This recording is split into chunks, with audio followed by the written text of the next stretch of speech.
bela mboka ye. Ole tosuwa babimisa na poasa. Ba député to votaki bazo salarien. Bazo salarien. Tokele na funa bazo salarien. Bazo salarien. Tokotolega na mwamba bazo salarien. Bazo salarien. 16 heures passées de quelques minutes, tout ça là, 1 heure du temps, Lilo Nayambi Danou Kefula, candidat député national na Lukunga, Nayambi Pesusu, maître winner, Yaboy qui députation, tout retourner na Souka, ce qui a changé, qui a vu la dernière minute. Voilà, Batou, Otoko, Salana, Bamou, monsieur, après-midi à Lilo. Je salue tout le monde, Bazuli Kama et Okoya, Lilo.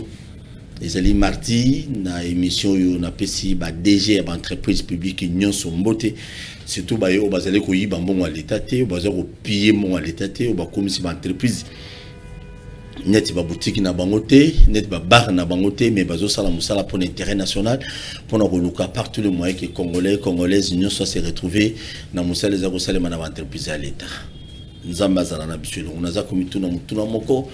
Et puis, nous avons dit que nous avons vous avez des électeurs, vous votez des députés nationaux, provinciaux, vous votez président de la République. Voilà ce que je vous demanderai. Si vous avez un lobby, Matembela Simandako, Bolambela, Mobolia, Onanko. Ce soit Simandako, Bolamba, Bokangi, ce soit Bokati, Moutou, Bolambi, normal, Bolia, Onanko. Onini, Simandako, Boliango. Ces gens, ce sont les mêmes gens.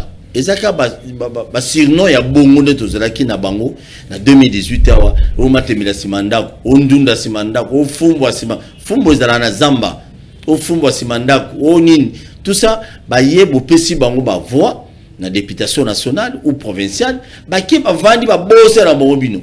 Et c'est quoi l'Assemblée provinciale à Kinshasa? Et bosser ni ba Quinois. Qu'est-ce qu'ils font pour les Quinois? Il n'y a que des conflits à conflits. Tous ces conflits, yom te votayi député provincial mon à Kinshasa, vous avez bénéficié nani.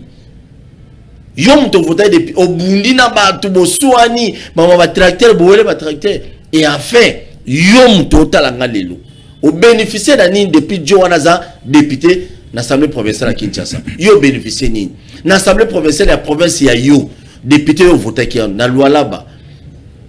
Au Katanga, na Sankuru kutuza province li babe pona ba Congolais beli. Tozui na Kwilu, na Congo central, ba député provinciaux bo voter qui, bo tout na bango. Tobo mi tout na binomo, qu'est-ce que vous avez gagné d'eux? Est-ce que va servir ba province na bino toté? Ce sont des choses tout banda. Tout ce qui a 4 mois à élection. Mais élection tu a 4 mois.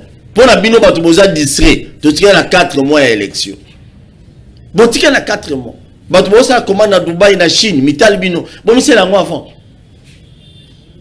Et puis bozo mona bilo musuzo mona mutala candidat député national ou provincial, il faut appeler sa polo, il faut appeler sa chemise, il faut appeler sa boy, il faut appeler sa boy. Mais botu na bangonano. Est-ce que non, botu na tout na bino. Est-ce que boye bité ba soma conscience na bino. Ba sombio o komi na nyongo na ye. Il faut voter kaka. Après avoir voté, les locaux là. Qui est boye qui pour voter qui député provincial moro, il y a bon. Oh bah député provincial Kwilu. Bon voter on a le engé. Pour le bakiaka. Non voter qui est.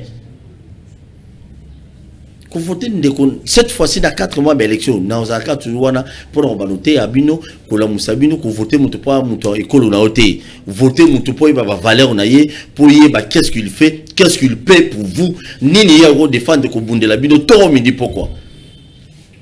Ba député provincial la qui dit bon puis ça rakanda. Bamba on so bino bolé déjà coquille. Bozonga les sous.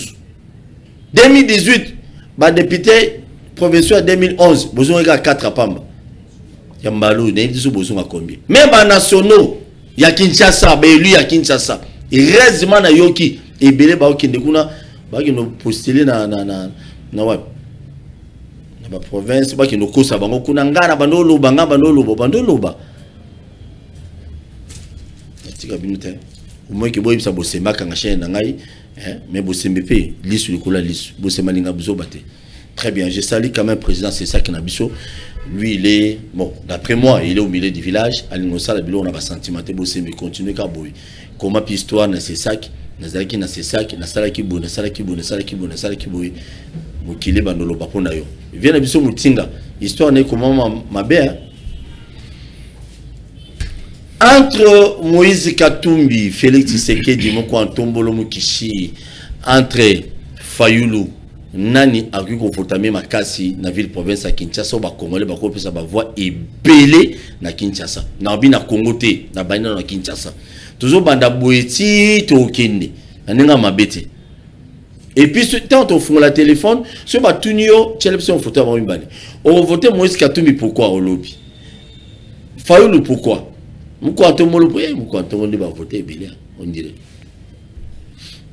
Vous a calmé, papa. Ce n'est que le début de l'émission. Yo BBC. Très bien.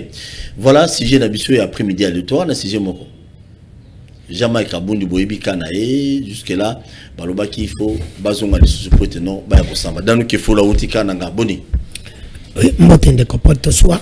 Mboti pena ko débattre na zana na après-midi alelo mboti na bakongo bani basi bisika bazali kolanda biso ina la bato comme ça na to mais na régime ka lokuta ya munyoko li ya ba raison ya ba compte à rendre effectivement le bina utika nanga elo na monika kuna ke na moni lokuta ya régime ya bandeko nanga banga pa mbote na bonji nyose bimagaza lokuta akosa ki bisu ke ndila ya kalamba mbuji 234 km.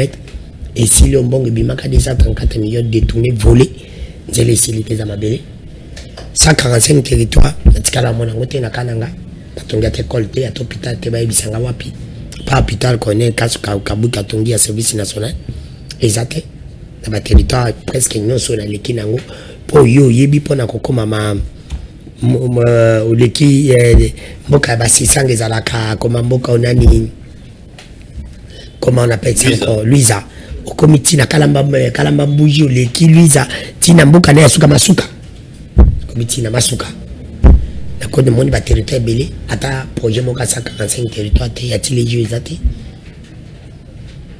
yaki ya 100 jours paysate c'est pour te dire que le régime okuna déjà ba échoué ba kosa biso ya kolobaka aucun de kuna te kuna des parties béton na jamais quiconque a défi qui dit jamais quiconque a défi de l'Innocent ailanga hôpital batongi 145 territoires, il a un zélo batongi, à Kalamba Mouji, bon, bah, cosa biso, le canton qui est d'arrêté. Aïe, Bissangé Salama Nambokani. Le comité Namboka Bajibi. N'avait Claude Lubaya, zéro et le côté Batananda Katolte. Jiba, heureusement que Jiba Bimana Moïte, Fabi Manamo Yatala, qui a tombé le côté Namboka Wana Kolé Baya. C'est pour te dire que ça, c'est la honte. Mais, tout est caraba. Mais là, on a la caméra, ah, il s'est sangé à Kende Kosala. Dans le Cambon, on a la campagne de couture de 2010 pour voter. Je vais faire la campagne de voter. Maintenant, la de couture la canne, mais pas bien les tiroirs. Parce que, attention, il ne faut pas dire aux gens, il y a la canne. Image à ces 5 ans, s'il vous plaît. Au Baba Magel Baramouton. Bochango, Nazali. Elle a défendu. Yoza, oui, Nazali. T'es Nazali. Pour moi, Nazali sur place. T'es, ah, on a un tas de jeunesse. Ah, pour les bandiko lokuta. C'est pour te dire que bandiko ba makasi na lokuta misine. Lokuta misine. Misine. Yazaka Elia kanangate. Azali Elia nini? Ya Luisa. Awa ba ya miene tiwa. Omone voto le belo moko zaneti. Félix Fayulu, Moïse Katumbi, Jean-Pierre Mbemba Kabila, Basisanga, ba Matata Mponyo, ba Mujitu. Vena biso bochab ata ba valente mais baza bato ba élu sans sei ba biso ni tala besoin sans sei ya bato bango pata ke naza élu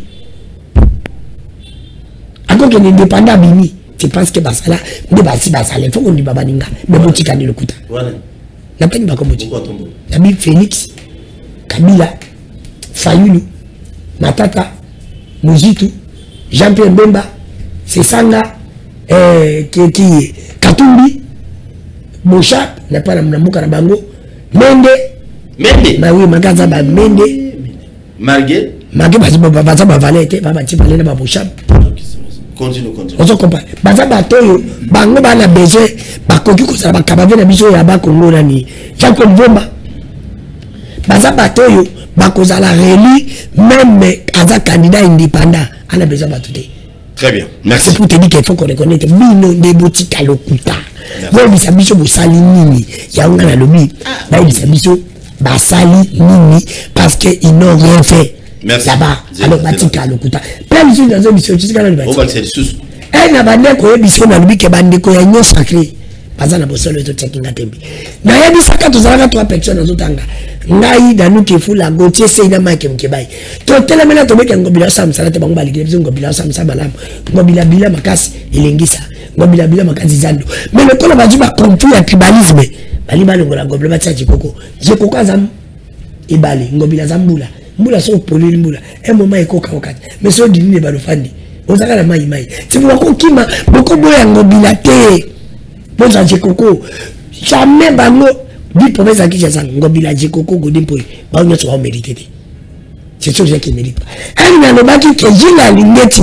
Alors, il y a un démon déjà le signe de Assinel. Elle est compétente à mon jour à francophonie. Au moment où tu as le problème à courant à Kinshasa, est-ce que notre local le signe, il peut nous dire qu'il fait un travail. Mais le là, comme on sait, le but coup de compte, il y a nini. Mais ce qu'on sait, coup de compte, il dit, le mot va pas qu'à l'inguette ça échoué. Merci beaucoup. Ce qui va échouer, la Kinshasa, moi ça m'appelle comme ça pour que les continuent va échouer. La ligne Misangai, la Kinshasa, Ngobila, ne suis pas échoué. On y a Misanga, est-ce que dans ce sens là, coup de compte là, qu'on dit que BT, pour que ça va bien à l'ingeti. Bon, mais ça n'a. Merci beaucoup. Bon, mais ça n'a en opposition, place en opposition. Ngobila, mais surtout ça, ça n'a rien à voir avec Ngobila. Omika mission ça le voto batia kuna pepa kobenga c'est là avec les élévations calme et tous ces apaisements vous avez jeté bondé ni c'est un classement mabé ça qui mabé oui to ça mabé tu n'as Ronaldinho Ronaldinho tu n'as gagné fallait t'amener Kabila na 3 photos le compte c'est 4-3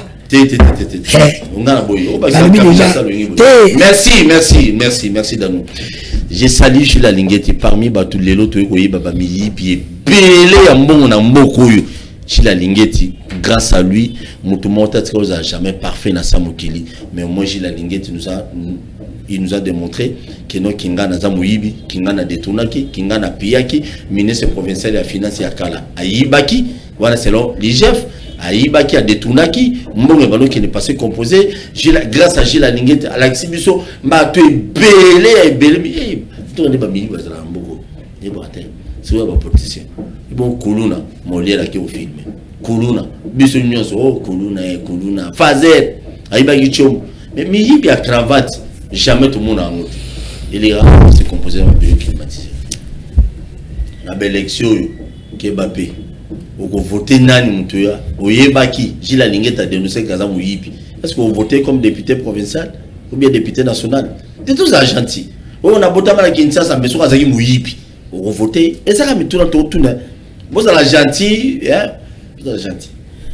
Maître Winner, Boni. Oui, ça va.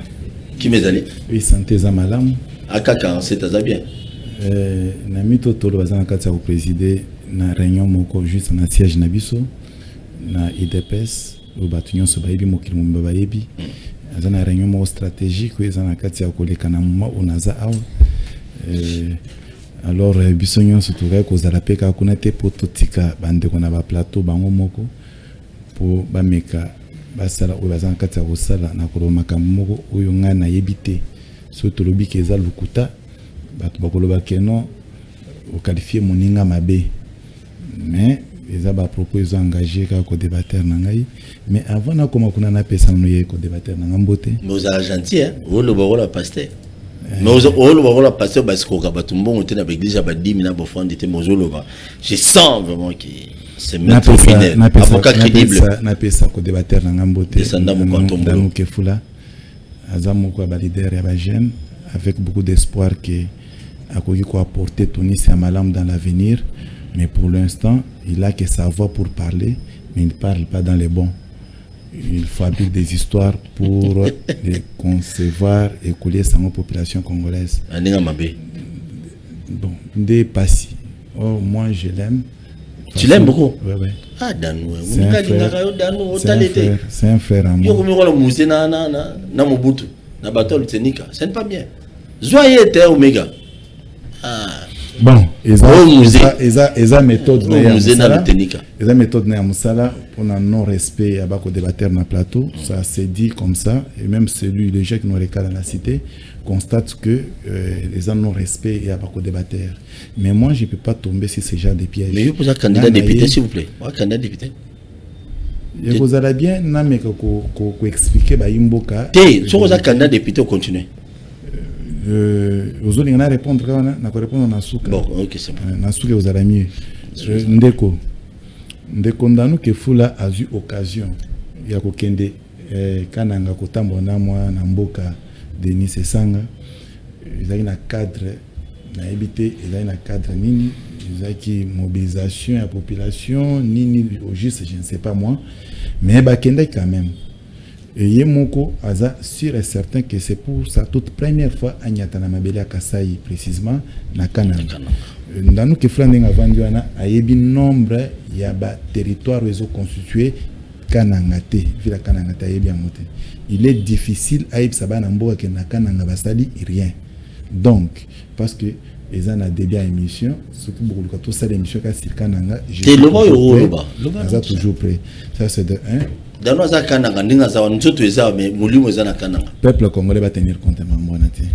Et en plus de cela, aye à côté na mamususu na yoki ono bazolinga balongola ngobila na makambu ya ba tribalisme na mongo po batika jekoko mulumba.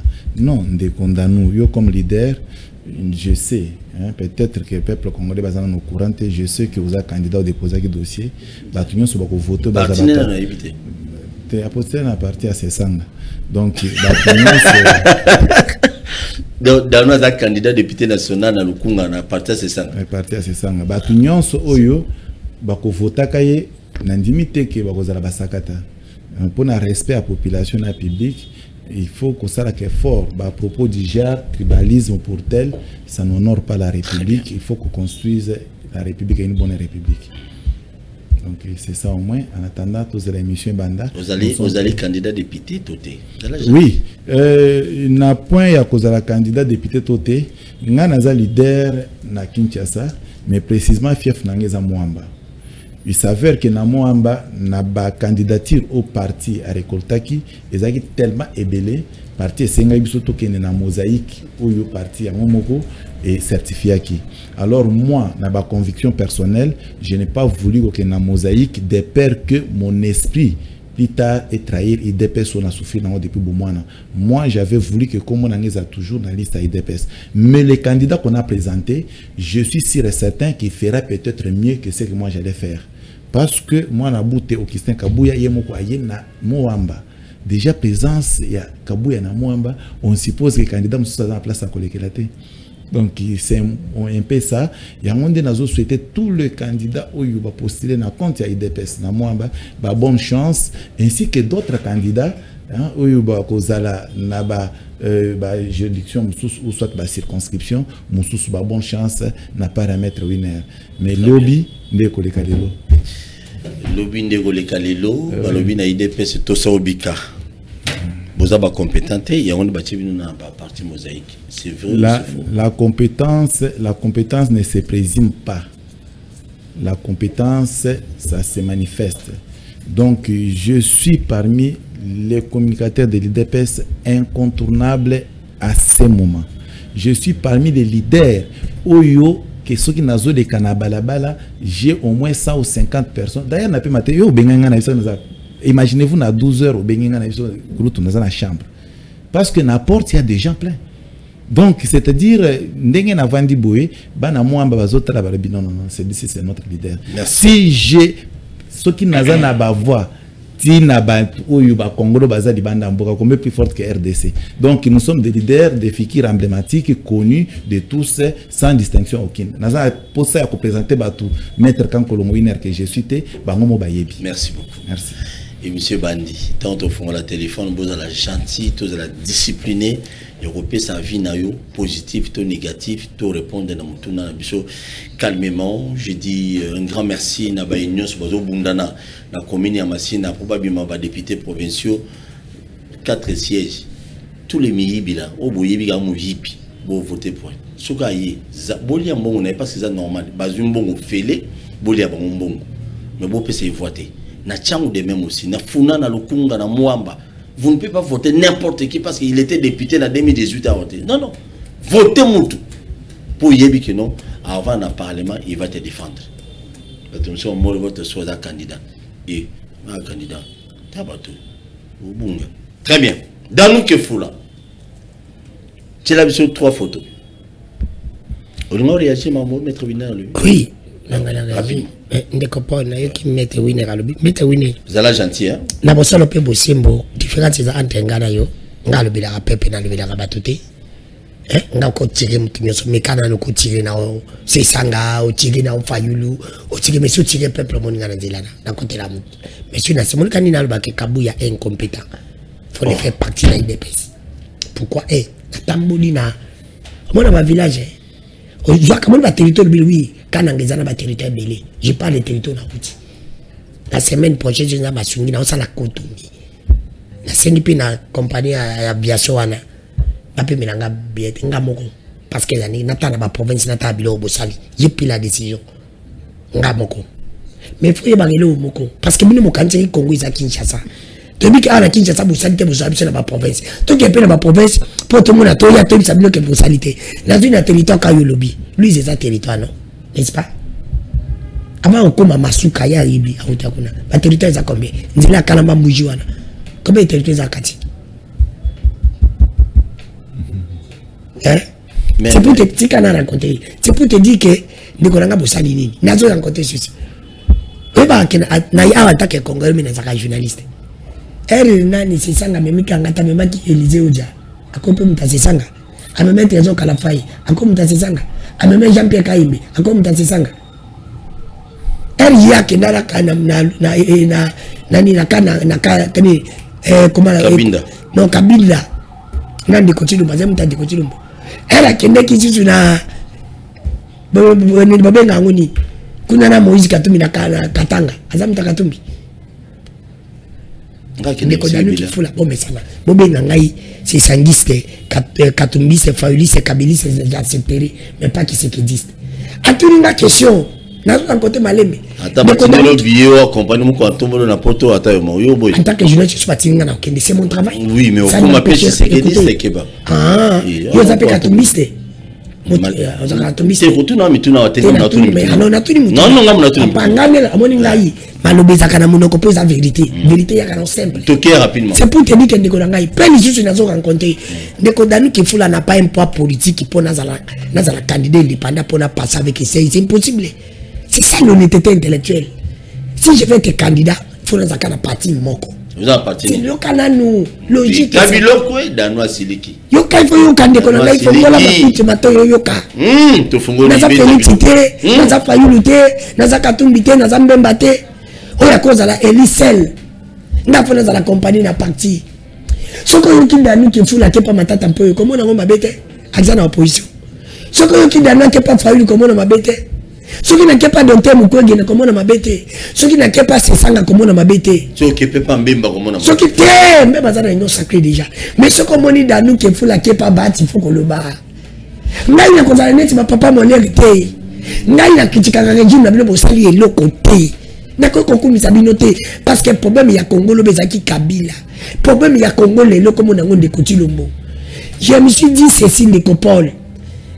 Comme on a dit c'est comme si le Congo c'était des compagnateurs, des collaborateurs de Kotilombo. Mais je me suis rendu compte que les Kotilombo mazali problème. Les Kotilombo mazali ils étaient à manga. Ba ministre mazali ba manga. Ata soki bobuki ba manga nyonso. Soki ils étaient za mabe ko bota lisusu ba manga babe. Les Kotilombo ils étaient faut ko kataye. Pour bamanga monsieur ya malame bima bamanga de ba ministre ba incompétent ba DG bamanga bango de bamanga tiki to buki bamanga yeso tiki ka même nzete wana e ko buka lisusu bamanga ya mabe yango na pai mais de ko kilo monde nzete il faut qu'on kataye pour tout le monde place monsieur mutumsa ya abimisa ba fili ya malamu merci beaucoup merci c'est pour cela ndeko na ngai bobanga te pourquoi oza ko banga alors obi question na kendeki na kendeka ta na union sacrée bonge vous mais naza koera na boy ko na ko kende na parti à pouvoir te parce que je vous critique merci beaucoup merci na ina kozala ke na kozala ka molière te nakozaka Mukibai te, nakozaka Daniel Tsafu te, nakozaka Zakari te. Nakomona nga Dano Kefula. Comme dit la Bible, les restes sont encore là. Merci beaucoup. Nekonangai, so ki yozo bundolo bike, elo que kamusinga, je nazo beta bali malamu. Quand je te dis que Kabou est incompétent, ozo kanzana zo kosa. Je nazo beta bali malamu neti yon entraînement, mais Kabou y avait ko classe on amati. Ou alors, yonde mtoza ozo beta bali mabe. Ou alors Kabou yanda monité parce que yo moko na plateau, t'as la communicateur il accuse Kabou ya de l'incompétence. Ce n'est pas moi, il dit que il y a des communicateurs, il y a des IDPS, on va aller actif, mais Kabou y a beaucoup de liste comme candidat. C'est pour te dire Kabou y a des ou bien c'est lui qui est incompétent. Qui me disent que d'abord il y a des je vais à équipe pour la tête, on va là-bas. Merci. Ou bien tu n'as jamais je me suis dit que tu as des pommes personnelles avec Kabou. C'est lui Kabou. Merci beaucoup. Merci Danou. Danou.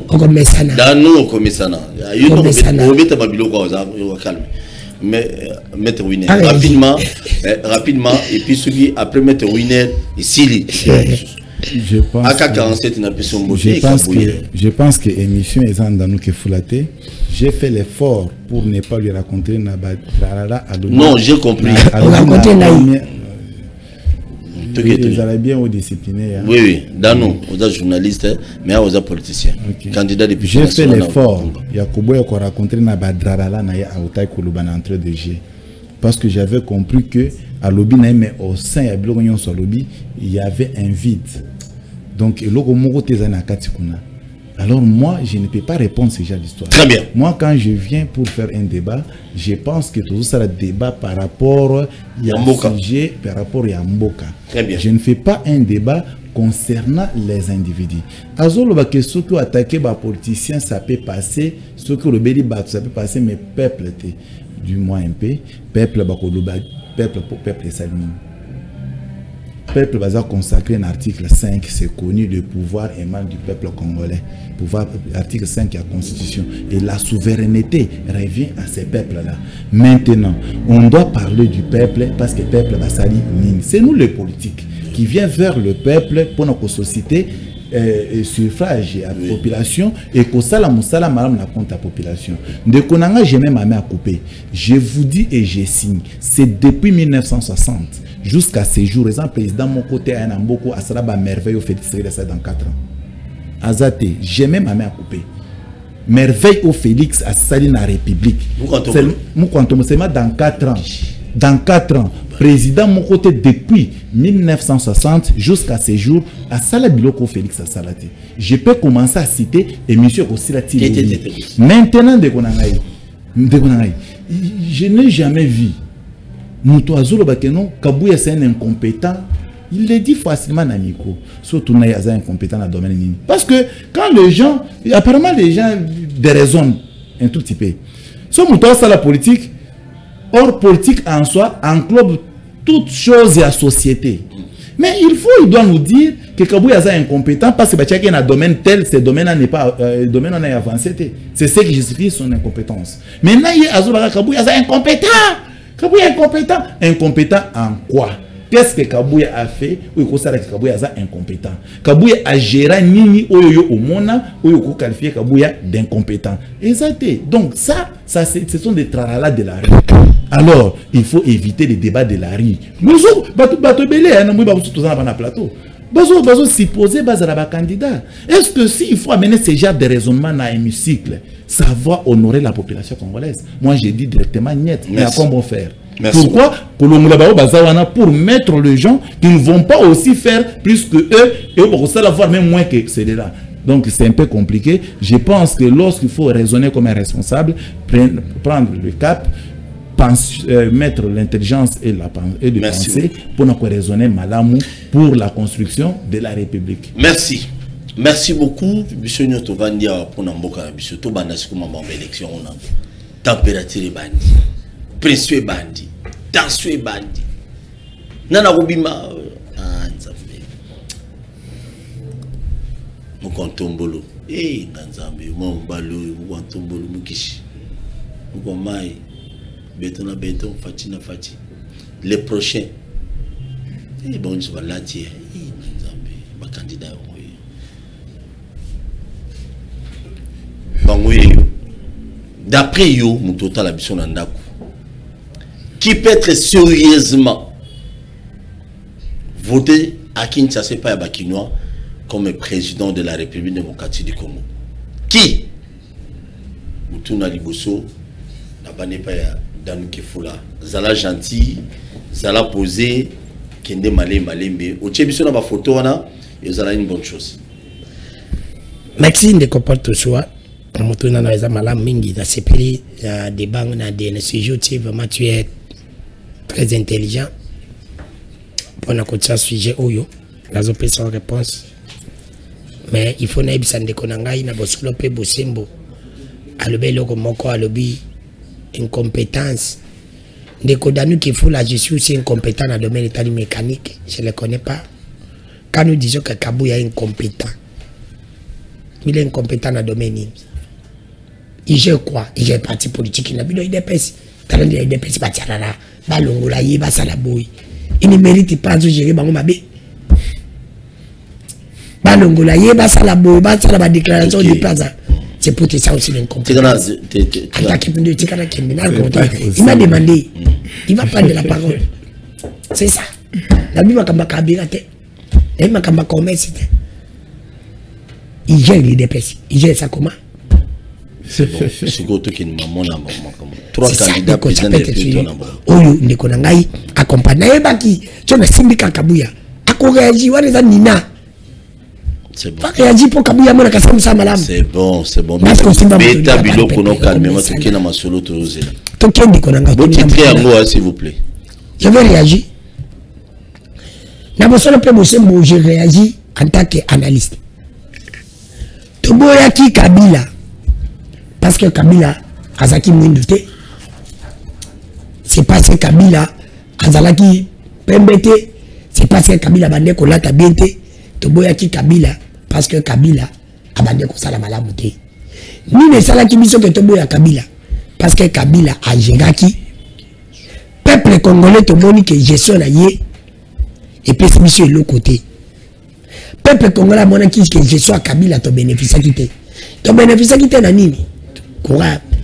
Tozalaki kolala malamouté. Tozalaki kolia malamouté. Bazalaki kobattre la biso malamouté. Ambassadeur Kabila. C'est pour te dire que tout le monde Kabila a géré, mais a géré malamouté. Yango tolinga ki Kabila kende. Pour te chamoto mosusu. Si qu'on a mutuna oyo tuningai. Ni ne kosala ke batu musu baza ba voir. Na batu misato telangai ba voir. Telangai bilongi na bango. Na batu misato. Omega za. Alingaki na mona keso na yo makasi mingi. Soko chakingai keso na yo ndeko Chilombo. Na Kabila. Bila ngena mona ngo makasi. Mais le compte est ndeko Chilombo. Na Fayulu. Na Moïse Katumbi.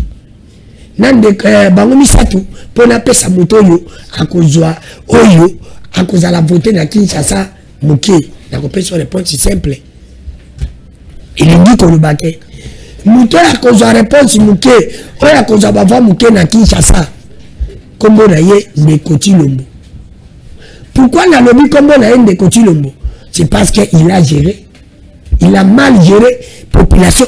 Ben nanga il me se tient bango mopandi. Na mona bango bien. Yo papa, yo mo réaliser mission le plateau. Na ça mais na mona bango bien. Parce que fona lo bana bango ba mo ka ba mona bien. Loba. C'est parce qu'elle de continue à gérer mais à gérer ma bé. À gérer ma bé. Yango ane sali que haza bava muké. Pourquoi ba to ba convoter Fayulu? Ba convoter Fayulu na Kinshasa ebelé parce qu'il a géré Nantes. Il n'a jamais été président de la République. Ba ko gérer. Pourquoi ba to ba convoter Katumbi ebelé? Ba to ba convoter Katumbi ebelé na Kinshasa parce qu'il n'a jamais été président de la République. Mais de Kotilombo, ba to ba ko gérer, ba ko voter était, c'est parce que de Kotilombo a géré, mais il a mal géré en tant que président. Ce qui au Tchela Kingaï de Kotilombo na Kabila là la ngana monango question moko makasi. Mais le colo tielinga ba momisato question za faible. Comment bato ba gérer na nuté? Ocha bango face à moto à gérer. Moto à gérer mon na misa gérer ma be pas ses allées. Si on peut se changer d'idée. Ba kolinga ne kutu ba pesa mutu mususu on a géré pour le ba voilà maintenant il peut te payer ça une autre chance elle me ça que ça la plus que bateau ba gérer yango wana pona kozala honnête na koyebisa na bosolo pe busimbo kena bango misato tche ba photo ne continue ba koza voir mukena bango nyoso muta koza voir premier na bango nyoso kozala honnête c'est Fayulu na Kinshasa après Fayulu c'est Moïse après Moïse ndeko Chilombo pe échec na bango na ndeko Chilombo et kozala ya musika makasi mingi parce que ndeko Chilombo a géré mais a géré mabe makasi kolobaka mabe ke me bakisaka mabe makasi voilà lecture au danou qu'il faut la salir. C'est simple parce que il a géré. Comment quelqu'un qui a géré ça que gérer mabe si qu'on lingo du tout la bateau va gérer. Il y a d'autres gens qui n'ont pas géré. Bakopé ça bango te bakano bénéfice des doutes. Bazana bénéfice des doutes parce que va gérer nante. Pepa kolbelo ko ka moko kangali le baou.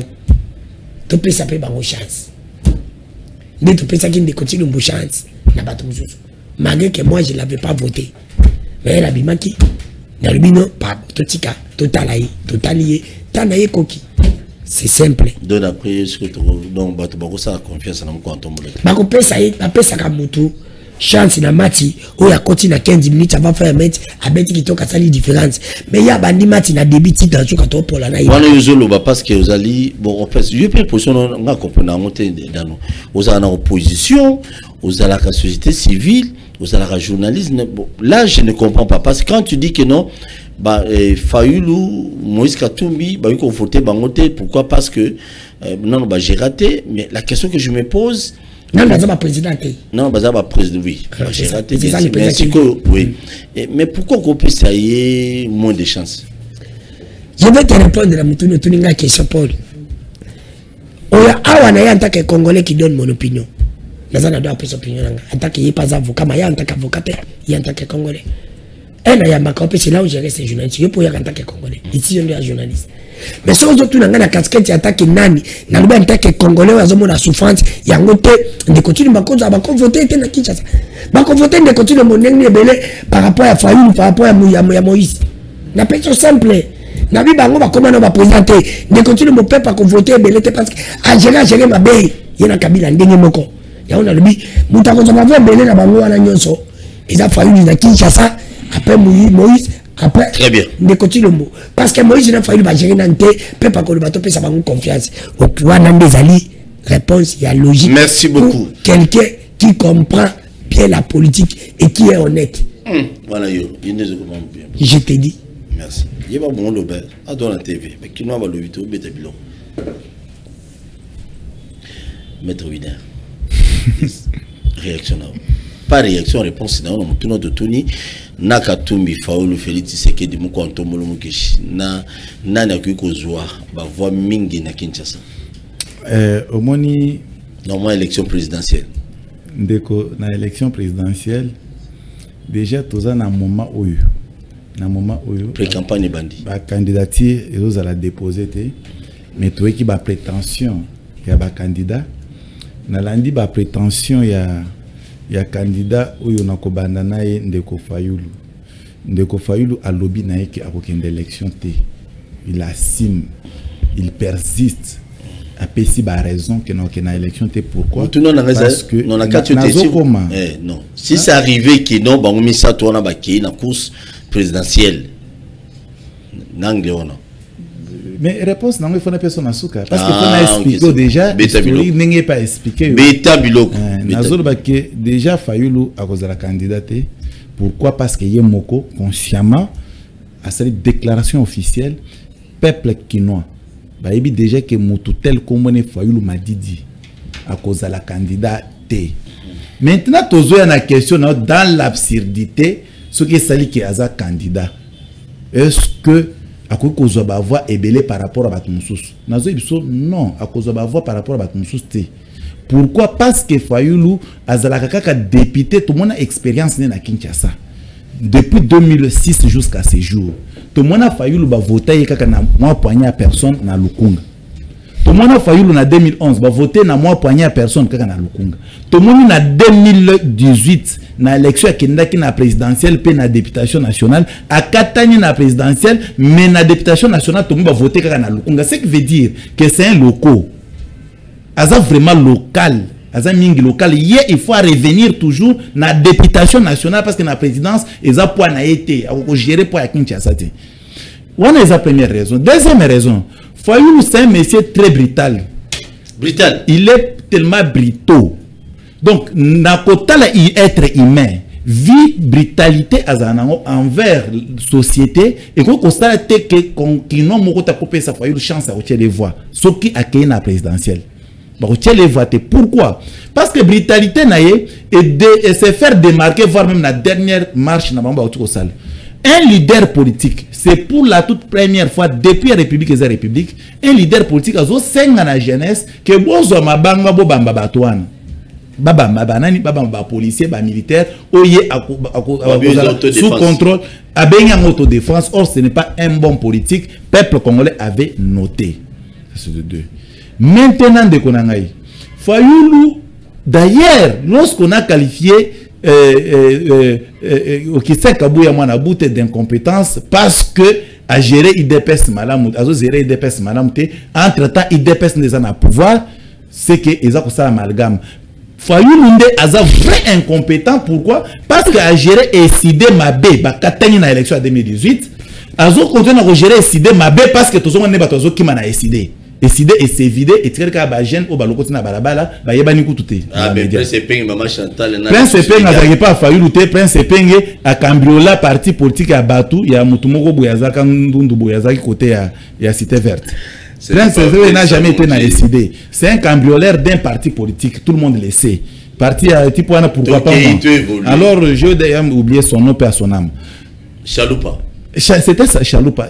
Parti politique à Chaloupa de Prince Peng à Yibat. C'est bon, tu te voilà. Maintenant, au moment où est parti de Martin Fayulu, Tina Moya Lelo est un leader mon côté. Ok, peuple congolais soutenu 5 personnes à Balabala, à part Fayulu à Yebani, au cause de l'Oyebi de Soussounaïn, à autant que le combat Moutomote. 5 leaders n'a parti à partir Fayulu Bazate. Or, pour Moutouz à la présidente de la République, c'est aussi le soutien des autres. Dans la campagne, il y a influence, il y a leader tel, il y a la portée, dans Moutouz à la candidat président de la République. C'est ça des notions scientifiques. C'est-à-dire qu'il faut écarter na Kinshasa au compter. Toyena Ndeko Katumbi Moïse. Ndeko Katumbi Moïse, c'est un monsieur où azana problème makasi. D'abord, azana lagin il y a linguistique. RDC tous les pays francophones, Katumbi a eu le français. Papa, mais au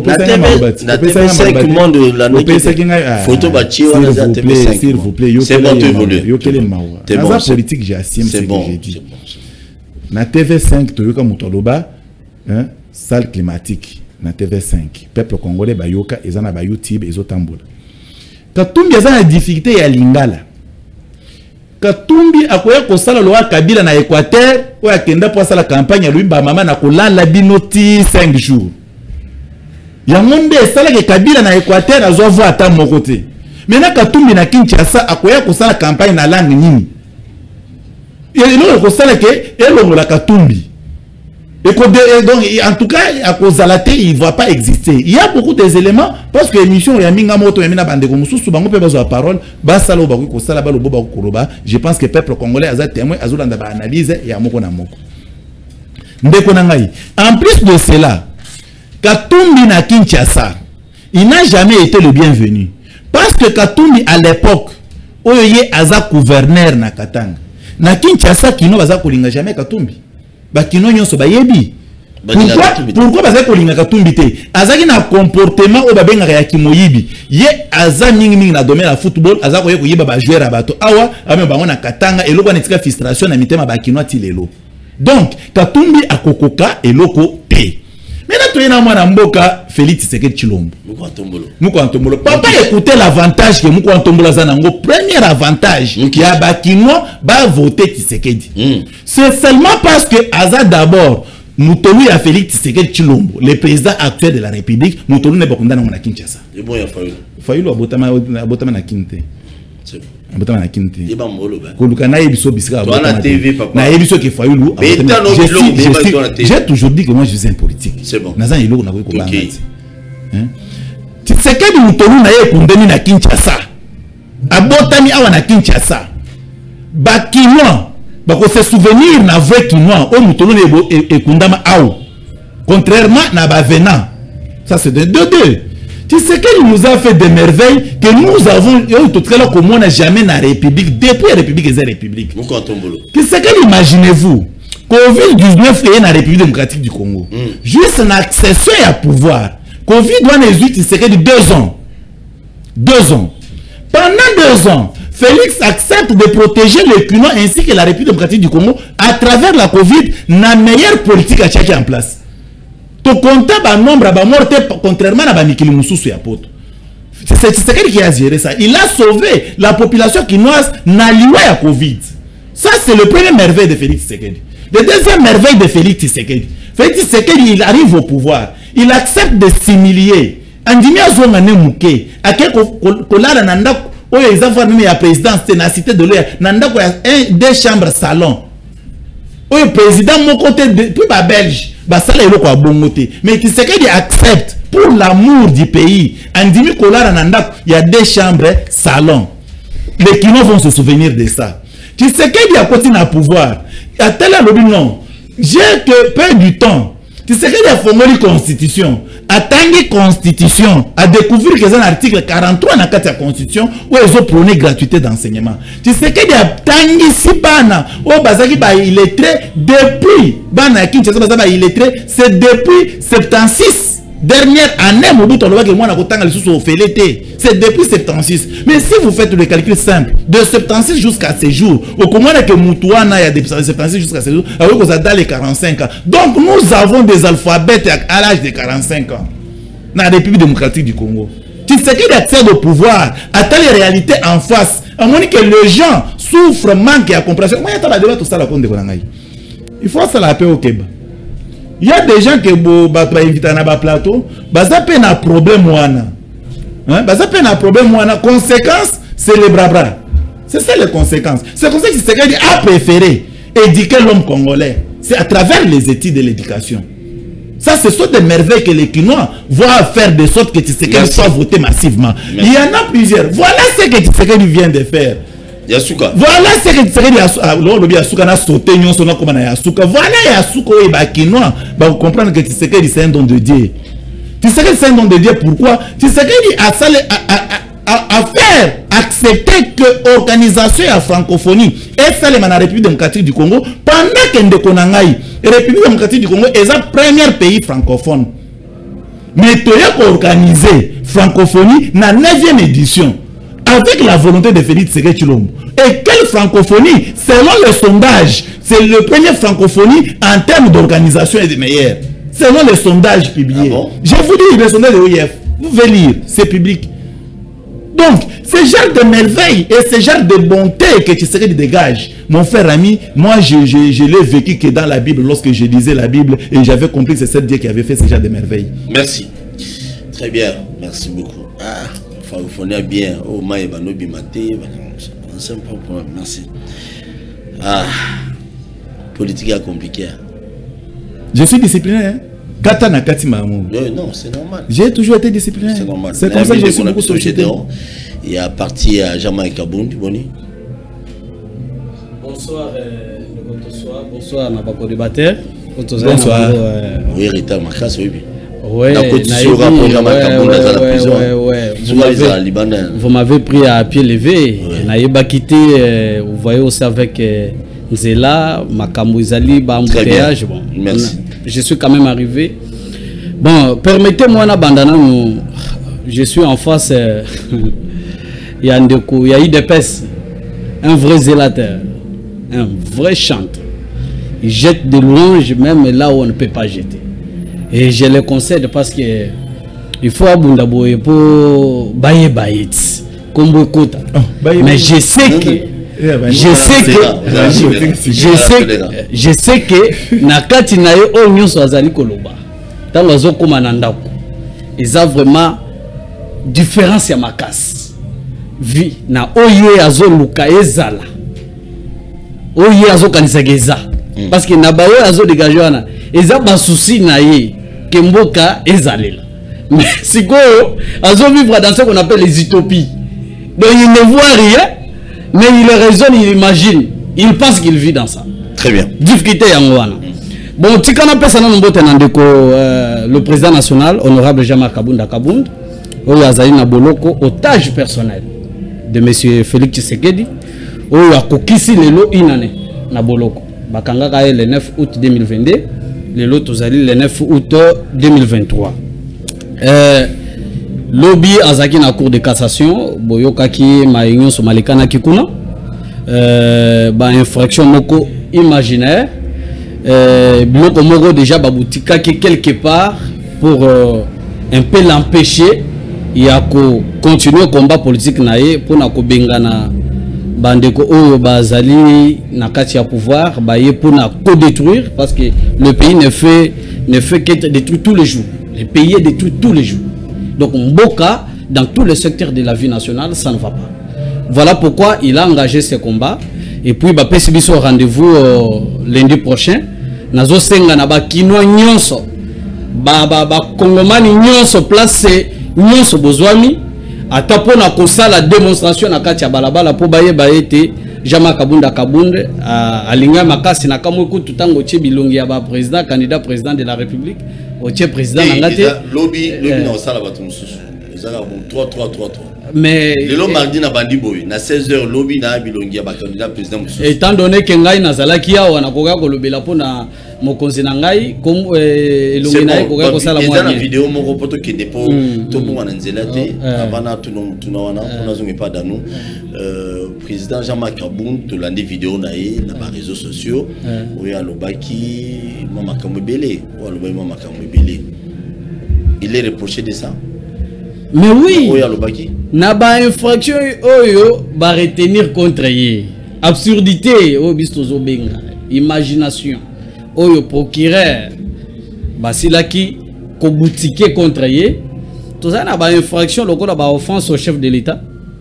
Tout ça n'a pas infraction, le la offense au Parlement, au gouvernement, le faux bruit, je ne sais pas, n'a évité ce que le ministère public a Kotanga, les éléments constitutifs, il y a infraction, il y a faux bruit, on a évité.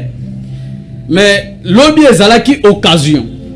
Il y a que Jean-Marc Kabund a expliqué, benga qui est, kangi, boloko, pourquoi aloba ki babiloko. Bakongomani nyonso va se rendre compte qu'il est resté tout droit. Tout droit tout droit na kati ya babote na ye a changé ti. Ndeko président national Jean-Marc Kabunda Kabund a lobby été Félix Tshisekedi c'est un danger au sommet de l'État. Et il a expliqué quoi entendre par le concept de danger. Insécurité, les détournements, les corruptions, les concussions, je voulais dire l'insécurité généralisée sur toute l'étendue du territoire national, la vie sociale du peuple qui est aujourd'hui en énorme difficulté, le pouvoir d'achat du peuple congolais qui ne fait que rabaisser tous les jours. Tous les jours. Alors, Babilo Koyo, Asilaki Kotanga, Yangonde est composé ce qu'on appelle les dangers qui caractérisent l'État congolais aujourd'hui à sa sommité. Yango Asilaki ko expliquer les mots danger.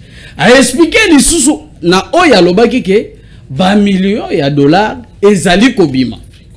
Mais parce que y a zalaki plaque tournante.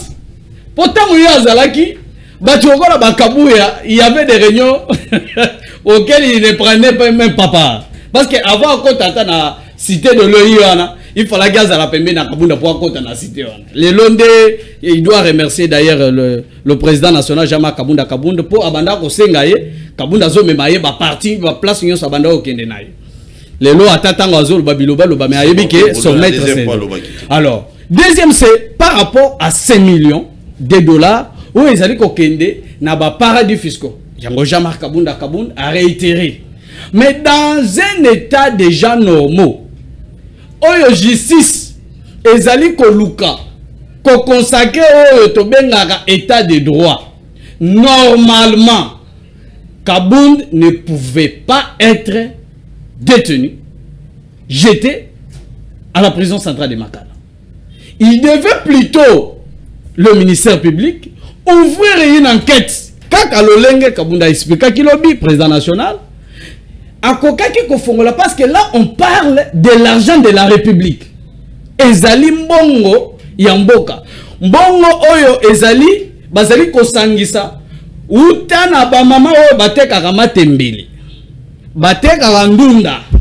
Batekaka babiloko na bango ya mike bakeyo taxe boy na boy. Mbongo wana nde ezobima ezokende na poto et na ba paradis fiscaux. Et puis lui ne devait qu'amener des preuves. Il devait être invité comme renseignant. Mais elo otomoni ezali baye bazuye. Et puis nako bande et bande ti souka ya procès. Ce qui est grave, ministère public n'a même pas posé la question na président national Jean-Marc Kabound ce qui azali na ba preuve. Il y a makambo ya lobaki. Merci beaucoup. Siko na question tutuni wana siko yo Fayulu Kabound Fayulu Katumbi Moko Antombolo Mukishi Félix Antoine Tshisekedi Tshilombo, le président de la République, c'est lui qui s'est réélu dans le deuxième mandat d'Ingbazolo Papa Dépès. D'après toi, qui n'a pas cause avant la ville province à Kinshasa. Rapidement, bon, réélu justement parce qu'ils ont déjà préparé ça. L'élection a été déjà préparée. Gagnant, il est déjà connu. Yango Bazolo Babongo. Le président national, Jean-Marc Kabound, l'avait déjà dit. Il y a déjà une organisation déjà s'est préparée. Ils se sont d'ailleurs attribués déjà des sièges. Kabound Aloba Kiango. Et ce Kabound Azolobo yo Tchetembe yo Zanani. Parce que lui était là. Il s'opposait contre ces projets. Il s'opposait contre ces dossiers-là. Donc, Bayebi, pourquoi Bazoloba le président Félix Tshisekedi sera réélu? Parce qu'il a déjà une garantie. Il y a Oyo Kadima, à cela qui déjà ça. Mais entre Bango Misato, Nali Komona Moutouté, parce que c'est mon président aujourd'hui. Oyo Azali confectionné Bakinois. Il faut voir le jour Oyo to annoncer qui n'a pas compte na biso officiel parce que ba instance statique ba c'est ça biso ba yebisa biso que à lingaki abima il fallait que mon effervescence soit na katiaba ba Bakino. Donc c'est pour vous dire que ici parmi les trois je ne vois personne, mais le dernier qui sera sur la liste ndenge tolobaka Eza Ndeko Tshisekedi. Donc si aujourd'hui on alignait n'importe quel candidat, même pas mon président national Jean-Marc Kabound, si on alignait n'importe quel candidat avec M. Félix, il ne fera pas le poids. Il ne fera pas le poids, il faut le reconnaître. Merci. Il a échoué dans tous les secteurs de la vie nationale. Très bien, merci. Merci, n'oublie jamais de s'abonner à la chaîne sur YouTube, Balobi TV, émission les caras de lundi à dimanche, à 10h juste et 16h juste, téléphone ouvert. Je vous ai toujours conseillé, je vous ai toujours déconseillé, Kissi, parce qu'à un moment où le candidat député est belé en désordre, vous allez chercher les nganga, il y a ils vont vous escroquer l'argent, aventurier, non, il ne vous promet rien du tout. Candidat député national, candidat député provincial, travailler sur le terrain, convaincre la population, mais Keba, dans la politique Afrique, l'élection Afrique, cela a bien assaini. Parti politique ne peut pas faire ma casse. Il y a voter, Keba, papa. Vous allez confier Seni, co-constitutionner, coup de cassation pour les libérer. Solo, ngalinga, comment il y a que bon, ngal, bon, solo. Na sepeli na mon frère ami. Elle a lobby que les continuent à avoir mon mais manque honnêteté. À quelle école a IDPS ya lokuta, Yakobo ya kebatu non. Kabuya, Kabunde, Azal leader, Azal grand leader était. Comparer Kabuya na Kabunde na Fayulu te, na même pas mati. Ni avec Katumbi. Un Congolais sérieux comme moi na plateau. Oya lobi que non Kabuya, Kabunde, aleki Fayulu, aleki Katumbi. Non, toi tu capable vantiko. Toi tu capable vanti. Gentil. Non, de qu'on a la prison, la prison. La lobby, azala honnête. C'est un jeune, à la IDPS. Le cas où tu es école à l'Okuta Missi, on ne se moque pas. Pas quand tu vas gérer un mot quand on va vantir. Est-ce que l'IDPS c'est ça qui partit sur eux? Pas quand vous en avez comme Kabunda, Kabuya. Pas quand vous en avez comme Kabunda. Ah, dis. Tout ce qui va vanti Paul. Très bien, merci. Tu as même déjà bon moment au tika, bon moment au bandoyate. Dosé. Non, tout ça quand même sérieux. Il dépêche la papa na biso ya kala. Ya ba mubake kabunde kabukabuya na kabunde bazaba seja il dépêche. N'importe quoi. Très bien. Donc le bise là pourquoi va voter de continuer le voter. C'est un giga, c'est un bien encouragé quand même. Azakusa msana ya bundaliti na nzamba kopambola lobi. Il faut apprendre à accepter les autres. Si on va dire qu'on dit baninga le lobi ba kondiba yo. Si tu n'acceptes pas boké msikate. On les a conseils gratuits. Merci beaucoup. Toi avance. Donc il y a le Cambobi, na tout nande. Na so pesa skonde ko nanga ba na bande comme c'est pourquoi de continuer mbo ba ko voter parce que so non pesa ba biloko. Eh, émission le lobby. Pourquoi on va pas voter de continuer? Parce que les Quinois sont les gens, les Congolais batanga, les Quinois étudient et les Quinois quand même voient des choses autrement. Il y a des beaux sauts. On ne va pas voter de continuer parce que quelqu'un qui ne respecte pas ses paroles. Ozoka. Yo le bika oya osali gatu nenga na peso oya respecta ka parole na été va voter ya liboso. Nekoti Lombo nous avait dit le juge sera président de la République à côté biso état-major général à est à comme président à tia na est té Congolais autant la dame to apesa ki ba promesse à tia respecter. Nekoti Lombo nous avait dit le juge sera président de la République démocratique du Congo to ko ba salaire na yi ti de là comme na soka to bi salaire na yi. Nekoti Lombo nous avait dit, le juge sera président de la République, soldat congolais a comme la salaire à $400, à consommer Mamoutoka, à consommer Mandako, Tide la Somindako, t'es à sa président. Nekoti Lombo nous avait dit, t'es comme un millionnaire d'Afrique, t'es comme un Djibouti d'Afrique. Nekoti Lombo nous avait dit, t'es comme un Allemand d'Afrique, t'es alors t'es comme un Allemand d'Afrique. Tide l'eau, t'es comme un Mali Afrique. Quelqu'un qui ne respecte pas ses paroles et ses promesses, on va encore le voter. Congolais globalisé Zonini, de continue Bazali, le seul président Oyo depuis Congo, Zala Congo. Il est seul Congolais où il y a mon aéroport a dit les belés, mais pour ne rien produire. Les seuls Congolais où il y a voyagé, l'équipe Mobutu a 32 ans à pouvoir. Les seuls Congolais à l'embon à l'État qu'on est capable de se continue pour ne rien produire. Ce Kazaki comme ça, on a mauvais comme ça. Pour les gens qui ont produit ça comme dépense. Les sous encore plus grave. Les sous il y a sous kawe kangi boy. Et on t'a quelqu'un na kanisi mbonga haram. Merci. Atali kakaram. Alobi non. Merci de fond là. C'est mais c'est ici. Je ne veux pas les voter. C'est pour te dire que non, n'abila qu'on nyonso. Oh ya sali. Na ma promesse de continuer le basali biso à respecter tes Congolais mon côté sérieux à couper ça mandat yango comme ça là que ndeko Fayulu même ndeko Moïse baza ma voix belé mais na Kinshasa je te dis c'est azo benanga bi ko botama ndeko you kanisi ke ko botama ndé ya Kinshasa mais obi Dano merci papa qui seke lisoka za la Congo ekoki alinga kaza la opposa ya mwana na yimoko parce que mwana na yo ya boti azali ko ça l'opposition contre logique ya papa na dosé.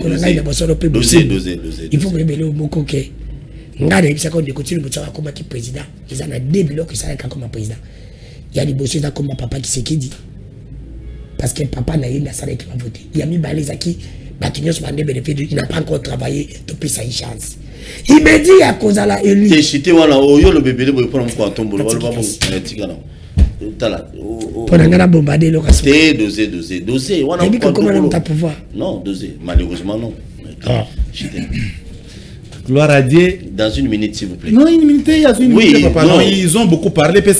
On l'a bien belé. On a fait un Kabou, il y a un message à répondre.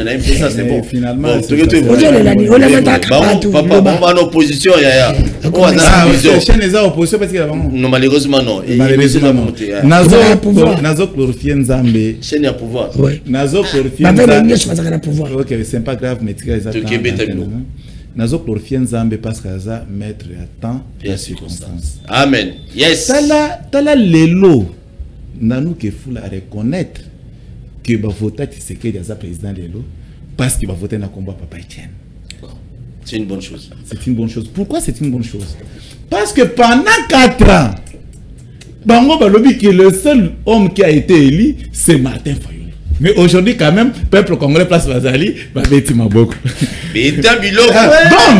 Donc, vérité, non soyo, et quoi que vous me la, t'allez vous me les 4 ans. Mais dans quelques secondes près, vérité qui dit que Félix a été voté parce que le nom de son père était au sommet. De son père qui est Tshisekedi Amudumba. Heureusement qu'il y a un bâti Soki. Il y a un gars bien. Soki n'a pas dit. C'est bon, c'est bon, c'est bon.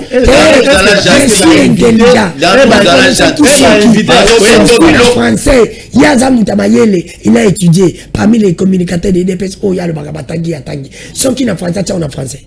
C'est bon. Ici, Merci. Sauter, on a déjà avancé. Avancez rapidement, tout le téléphone. Oyebi, mutuso otuko kubungi seruko abatu. Soit otuko zongo na ndenge ya koyeba na te, na ndenge okobata. So batuni première réaction za koanga. OK, c'est bon. Tout question toi avancer. C'est ça même la réponse. C'est bon. Maintenant avant na zongo ndano ke fula, mon frère ici, Gédéon d'ailleurs, je viens d'apprendre le nom. Oui. Je commence à l'informer que Gédéon, vous êtes notre jeune frère. Oui, non, pas ça sur les plateaux. Non, il faut d'abord effacer ça. Ici, je ne suis pas là comme votre jeune frère. Vous avez co-débatteur, c'est bon. Co-débatteur. Voilà, cher co-débatteur. Merci beaucoup. Cher confrère. Cher co-débatteur, je regrette ma journée pour accepter de venir dans un plateau où quelqu'un oyo azana sima ya Kabund. Moi ici, qui a fait des histoires pour Kabund, c'est mon étudiant. D'ailleurs, il va aller lui dire. Ouais. Un étudiant jusqu'aujourd'hui. C'est bon. Un étudiant jusqu'aujourd'hui, il envoie. Oui, c'est une bonne chose. Moi, je l'ai encouragé. Moi, je l'ai encouragé et je le félicite d'ailleurs pour cet acte noble d'accepter d'étudier. Un ami à moi, qui est ton président Kabund. Oui, il y a un micro, il faut peut-être se renseigner des gens sur la politique. Je suis parmi des figures très très connues de l'IDPS. Zala tolérance. Très connues de l'IDPS. Il ne dit absolument rien. Donc, surtout il y a une émission au Koutibatou, il faut se renseigner. Batou nakata ba caméraman. C'est bon. Maintenant, Aza juriste, je pense que Aza juriste, c'est parce que sans l'attendre parler. Je suis juriste. Si tu es juriste, je pense que tu es juriste de première classe. Surtout depuis que je t'entends, tu commets beaucoup d'erreurs. Beaucoup. C'est bon. Moi, j'ai refusé d'y revenir. S'il vous plaît, là, ça ne m'intéresse pas. Merci. Il y a un débat. Non, tout ça débat, mon qui ne prennent pas des ailes parce que la commettre beaucoup de Yoka. S'il te plaît, Gédéon, quand je vais te donner la parole, merci beaucoup. Tu vas rectifier, lobby, mais tu écris. Ça c'est une bonne chose. Beta Bilo Onosuka. Nazo Sengo Skoyo, journaliste. Balasima Otindelanga casting. C'est bon. Merci. Nazui, mon assistant est là, qui déjà tout est évolué. Ça va bien. Parce que. Donc continuez. Et Isaiah Koloba d'abord. Kabund n'a procès, moi personnellement, je suis un avocat, n'a koki ko commenter procès où ils ont en cours T. Procès où ils ont en cours n'a koki ko commenter en haut. Maintenant Kabund, avant à kende ko sala bablo connaît à Saliwan. Kabund azalaki, azaki na répète de pes. Tu sais elo que ça que Kabund azo mukusa ya koloblo ko yon solbawana. C'est 35 millions, il y a des Chinois na Lualaba, il y a des macho. Macho, c'est-à-dire des Chinois na Lualaba. Oyo Kabund a escroqué 35 millions de dollars, s'il vous plaît. Vous avez preuve? Mais moi, il est là. Ce n'est pas la première fois de le dire. C'est bon. C'est pas la première fois de le dire. Tu voulais tout gagner, tu as battu fort. Maintenant, je ne peux pas revenir à ce que ton invité a dit. Nazo Zongelande Kondano Kefula. Mon frère ami. Aujourd'hui que Félix Tshisekedi a salé ba promesse mingi a salé ba mensonge qui a okendovana na S. Non, ici Félix Azo battre campagne. Il n'est pas président de la République. Il fait des promesses à la population congolaise vit situation ya République. À promettre bango que après accession dans le pouvoir na tevana na Est, ce qui est normal. Elle a commis président, elle a prêté serment. Il se rend compte que par rapport à la sécurité en Mboka, il y a comme symbole il y a unité nationale. À Koki Kokende Kovanda Wanate, peut même à distance, il va se battre pour que Est Bazo Akimia. Prévaner les lots au eu. Tous les sous en Babomi. Et yo canal sous. Les a des sous. Ah, bino bat yo moto bomai. Ah, yo ndo bomai ba. Yo ndo bomai. C'est bon, tu voulais la minute. Danou. Danou bomai. Danou bomai.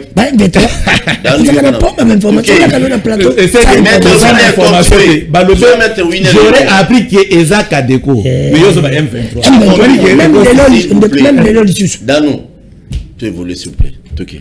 Alors, ça qui veut dire que Danou a une différence de ya mutso zo battre campagne na erozo kota na bokonzi ça ba réalité erozo comme na bokonzi où il faut palper physiquement on a déjà cause mais non lobby li susu on a prometté que ba militaire na ba policier besoin $400 mais je vous dis qu'il y a des militaires qui touchent plus que $400 dans la République.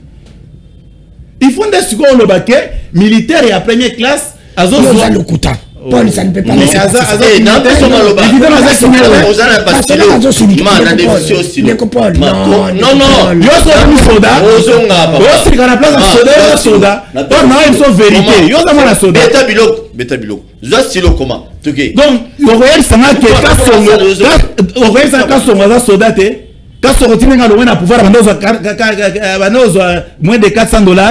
Alors, il faut distinguer, il faut que le baquet militaire, il y a une nouvelle unité, bazo zoa autant. Bazo zoa 475 000 francs congolais. Nazotia militaire en défi. Téléphone est appelé. Et ça, na militaire, mon côté, dans la République, Simbambon, moins de 400 000 francs. Azate, dans la République Mobimba. Azate. Maintenant, il faut qu'on y ait ce peuple congolais, que si nous avons Simba 400 000 francs, ça veut Simba combien?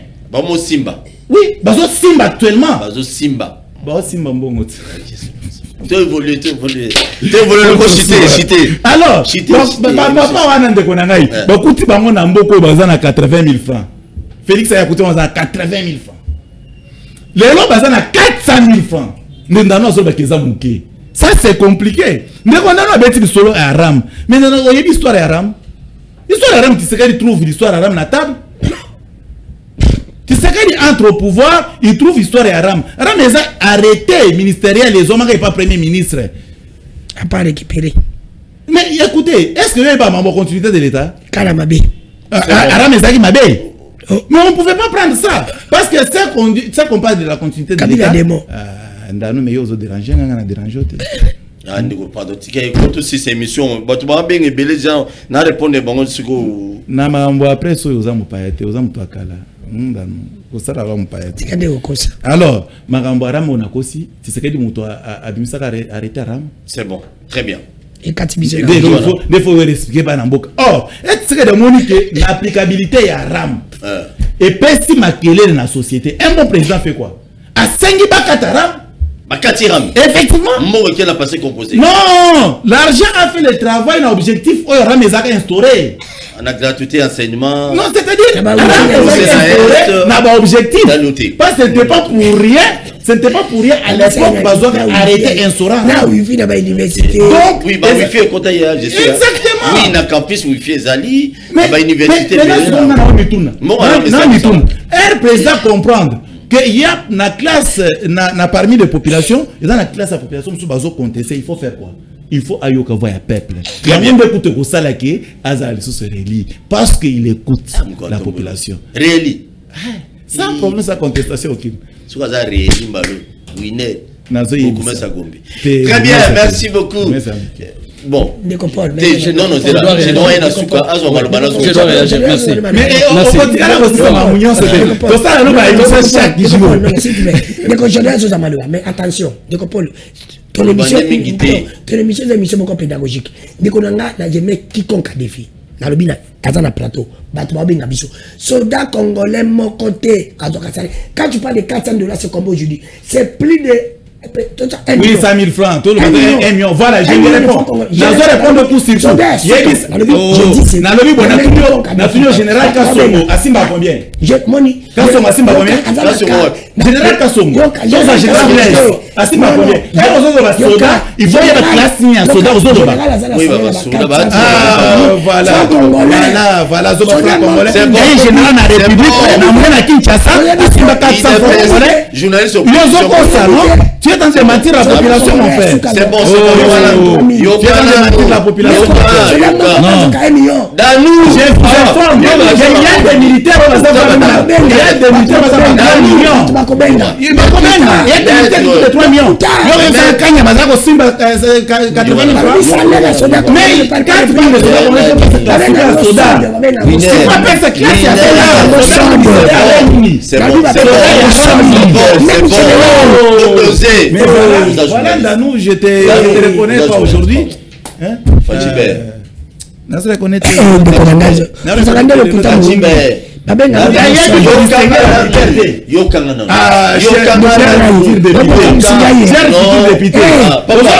Militaire, mais militaire, je te dis, il touche 400 000 francs. Militaire, 221 000 francs congolais, monsieur. Ce sont des sous 221 000 francs congolais.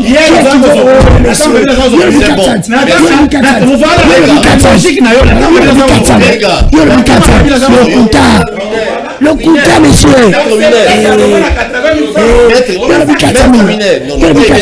On connaît ça là. Kabila c'est modèle. Kabila c'est modèle. Et ça salaire à Moutou, et ça pour la modernité. Il y a salaire à sonner la Sénégal. Danou, vous êtes journaliste. Ça c'est compliqué. Merci. Merci. En tout cas, je ne me suis pas retrouvé. On s'est retrouvé, papa. Vous s'est dérangé. Nakobanana Danou.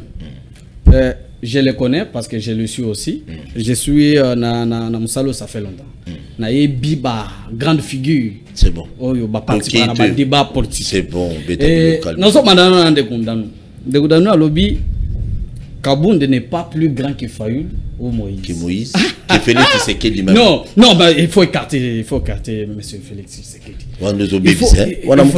Il faut l'écarter, il faut le mettre béton à béton. Non, il faut l'écarter. Il faut l'écarter. Ce n'est pas qu'on est. C'est bon. Ce n'est pas que par accident, par je ne sais pas, une chance de la vie que vous devenez chef de l'État et automatiquement vous êtes un leader. Les leaders, c'est décrit, il y a des critères qui entrent en jeu. Il y a moins de condamnou, il faut aïe baboyer. Pour être grand, un grand leader, il y a des critères qui entrent en jeu. Rapidement, il y a problème moko na leader na yazo défendre parce que azo kokoko s'assumer azo bimana casquette ya mutu moko aza indépendant journaliste. Zokande azamutu ici na koloba nyonso façon azo tia défense donc c'est un fayouliste tout fait 10 ans ozo défense à tous égards alingi te ba toucher na fayou donc il doit s'assumer c'est aussi un critère pour un vrai leader na ebi qui peut-être au postuler il faut voilà il faut alors pour être un grand leader il y a des critères notamment la constance, la prévoyance, l'anticipation, tout ça entre en jeu et si on commence à décrire tout cela on ne voit pas Fayoul dedans je ne vais pas attaquer l'opposition. Mais j'espère que peut-être un jour, l'émission on va débattre sur la grandeur ou bien sur le niveau de ces trois. Alors, UDPS dit, je regrette d'être sur le même plateau que moi. Oui, bien évidemment, parce que la plupart ils n'ont pas d'argument contre nous. Très bien. Kabound était un étudiant, s'il vous plaît. Kabound était un étudiant, oui. Il faut aussi encourager les chefs de l'État d'étudier. Et la science, c'est ça. On ne peut pas gérer un pays sans maîtrise d'une notion de fisc d'un État. Merci beaucoup. Il faut apprendre. C'est 35 millions de dollars. Oyo Zali Koloba. Ah, bolongwena makambo ya ba carte. Boluki kadio chez mususu à 35 millions de dollars. Oui, mais ce chinois on a saisir justice. Pourquoi vous fouinez, vous montez le dossier, vous Lukuta, l'information, vous Lukuta. C'est Kabound est impliqué dans ces dossiers-là. C'est la justice et amener des preuves. Et tu regardes d'être avec nous parce que, non, Kabound est un étudiant où il faut étudier. Bah, messieurs, je vous informe à ceci. Moi qui suis devant vous, ça fait 7 ans. S'il vous plaît, on participe à un débat. Mais partir à Kabound n'est pas naïna. Ce n'est pas un problème. Partir à Kabound n'est pas société civile. C'est bon, oui. J'ai été activiste pour la démocratie. Merci beaucoup. Il faut bien noter. J'ai été activiste pour la démocratie. Je vous l'informe. Alors, c'est pour vous dire que vous n'avez pas d'argument. Et aucun leader aujourd'hui sur l'échiquier national, je l'ai dit de Kondano Ayoka, parce qu'il a comparé mon Konzinangana Oyaye. De tous les leaders sur l'échiquier national de notre pays, il n'y a aucun leader qui peut, dans ma crédibilité, qu'on ça la preuve le Kabound. Très bien. Et selon son parcours politique, Azolo Bapeke n'a pas secrétaire général, monsieur Ndanou. Kabound est le dernier des secrétaires généraux qui ont été nommés par la signature du Sphinx délimité. Donc tu ne peux pas remettre la capacité de papa de faire son choix. Et Kabound, depuis qu'il est à la tête de l'UDPS, qu'il était à la tête de l'UDPS, Boyebi que l'UDPS est allé en victoire de victoire. Vous le savez très bien. Donc il faut qu'on apaiser côté. Merci beaucoup. Côté la grandeur et Fayoulou. Parce que pour moi, Fayoulou n'est pas à la hauteur de mon. Appel à Liboso. Allô, bonsoir. Allô, bonsoir. Ça va très bien, Toza bien, papa, Tozola, Obengi Biswapi, malheureusement. Obengi, Boy Dengai, na Tongo, Bonokola, Makas, Obengi, volume, Zaki, Likolo, Batele, Nabino, Boki Saba, Batele, pour te mettre à bio. Posez Moutuna, Kofingate, vraiment, posez comme Moutuna. Pourquoi on me matin? Allô, bonsoir. Allô, bonsoir. Allô, bonsoir. Oui, papa, Obengi Biswapi, comment on a? Monsieur Fataki, en tout cas, vraiment, c'est vraiment la même chose. Ça, la peine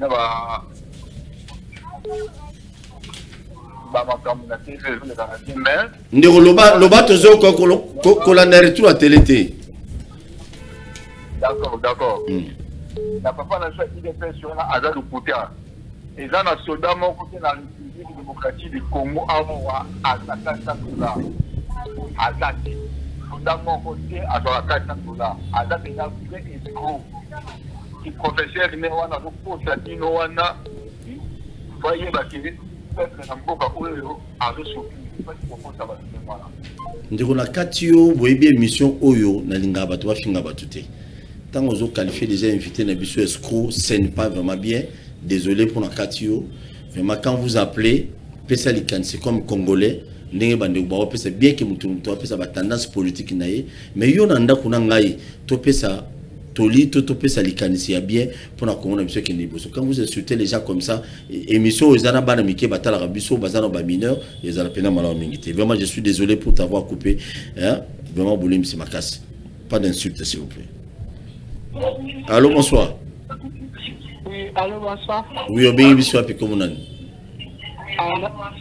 bengi bino depuis commune à télé. Oui, mais qui tient le volume ya télé na yo?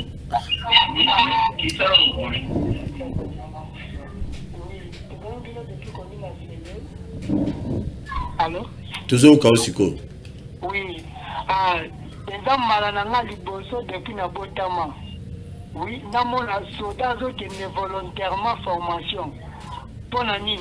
Pour azomona déjà que na kati ya kota zo qui ne salaire déjà bongi liboso. Ezaki bazokanga batu na makasi pour batina bango formation. Mais tant ba régler ba makambo délai, biso moko ba jeune volontairement so qui na ba ka ozomona ba soda bazo qui ne formation. Nazovana na papa moko ya capitaine azobetelanga masolo délai azo soldat azobisanga malgré ba mususu ba retard à salaire mais Félix azomema makambo logiquement. Donc tout ça mututa à travailler, tout ça na mutanda mu à travailler malgré ba opposition zali eza mabe te eza malamu makaba makambo ndeko bazoba na plateau eza mpona kopesa président de la république mayele place oyo ye abanda kokonza malamu te abongisa mais ndeko na biso moto ya Jean-Marc Kabund vraiment amekana kolanda soki ayebi te amekana kolandela bamakambo mosusu epuis papa wana kotala ye boye na bango mibale baza même niveau te ata na balangage ata na makambo mosusu ata na kolata nde tomona na TV. Oh là là. Merci beaucoup. Merci beaucoup, je suis désolé. Mais on a rectifié leur mot lobby, on a repensé. En 1997, je crois, 98, Moussa Sala qui appelle les volontaires à Basoda, et Bélé Bakina est armé, dans les qui volontaires. Merci beaucoup. Allô, bonsoir. Je vais rectifier, je vais répondre. Allô, bonsoir. On paie ça historique à musée. Allô, bonsoir. Allô, bonsoir. Allô, bonsoir. Oui, papa, bien bisous à Pikomona. Allô, bonsoir, na bengi na commune en Télé. Oui. En tout cas, les regretter makasi pour la mentalité plus wana. Alors à lobby on a regretté na Kinshasa ba voter Tshisekedi mingi pour botama na Kinshasa. Ah, papa na ngai. Wolo batata pour la programme bia ya zana ngoko pour botama na Kinshasa nde ba voter. Alangi mission te. Olobi so moita tumbi aido balingala te moeba voter tate papa. Ba vota mutu pona ko balingala te. Olo bila so ba Fransa ki to kwa oza nani mais soki opula na kati o voter na biso te. Na olo balingala te ngama mais so sali musala na ya bien. O voter o papa. No poro yana ebisa la biso o voter député de kwa za papa social kwa na ta radia za te voter programme mutakitoko. En tout cas, pour la muta Jean-Marc na muta IDPS bango tu ba ale fufu de memba. Jean-Marc aza mutu na bango. Jean-Marc na 3 ans tongana wa kitoko azombo wapi. Noko polo. Ah, pardon. Kitoko. Merci. Obeti bilo bien. Obobeta na poliment. Obeti bilo politicien. Te fa beta bilo poliment. Poliment lo politicien les sous. Donc tu peux répondre c'est pas grave. Allô, bonsoir. Calme, va beta bilo. Oui, obengi biso api komolani. Ombo na Gina. Oui. Babengi bino na Gombe. Maman Gina, kitsa volume ya télé, obenga polo ba rapide so banonu ko retard, retour ya télé il y a biso minute, pardon. OK, c'est bon. Merci beaucoup Maman Gina.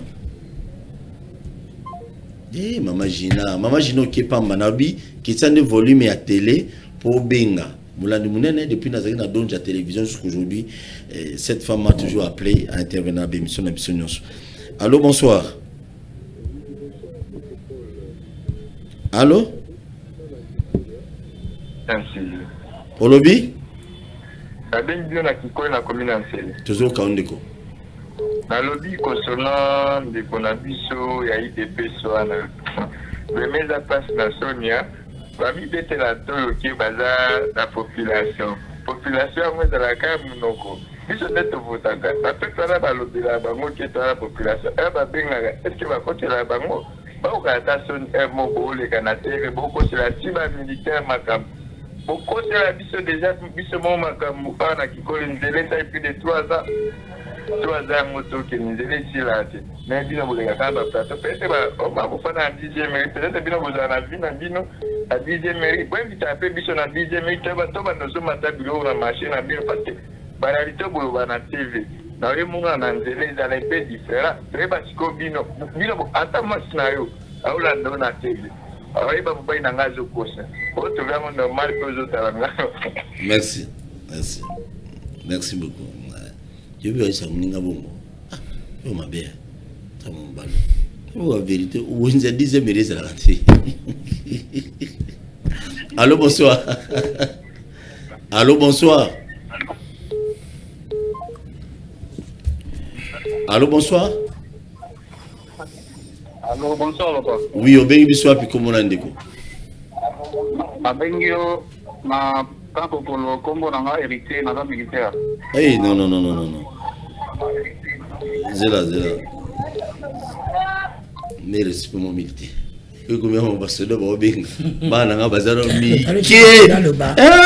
Papa soda benga c'est ça qu'avandel ngai awatala ngai ro papa tika c'est ça kazawana yel pese baza soda pe sa vinine a confirmé salaire comment.